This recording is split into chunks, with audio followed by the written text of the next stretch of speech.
তো শয়তান সবসময় কল্যাণকামী হয়ে আসবে আপনার জীবনে, বিশ্বাস করেন।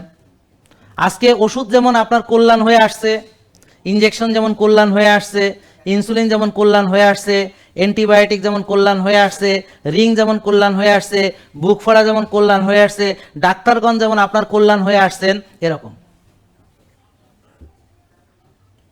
নিজের কল্যাণ যখন আপনি বুঝবেন না, তখন অনেকেই কল্যাণ নিয়ে আপনার সামনে আসবে। এই ওষুধ খেলে তুমি ভালো হবা, এই জুস খেলে তোমার এ হবে, ওটা খেলে তোমার ভালো হবে, ইনসুলিন ভালো হবে ওষুধের চাইতে, এখন কাটিয়ে ফেললে বেশি ভালো হবে, পারলে মাথা ব্যথা হলে মাথাও কাটিয়ে ফেলে, কারণ এটা তো পারে না আর কি।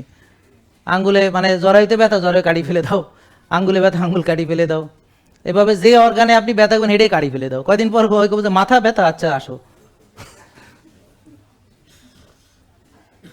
মেয়েদের জরাইতে অনেক রকম সমস্যা হয়, তো বেশিরভাগই এখন আচ্ছা কাটি ফেল, বেশি ব্লিডিং, আচ্ছা কাটি ফেল। কি কারণে ব্লিডিং হইতেছে, এটা থেকে প্রিভেন্ট করা যায় কিনা।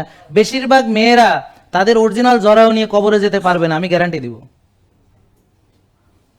তার জরায়ু মানে বুঝেন, ইউটেরাস যেখানে বাচ্চা আসে, বেশিরভাগেরই কাটি ফেলায় দিবে।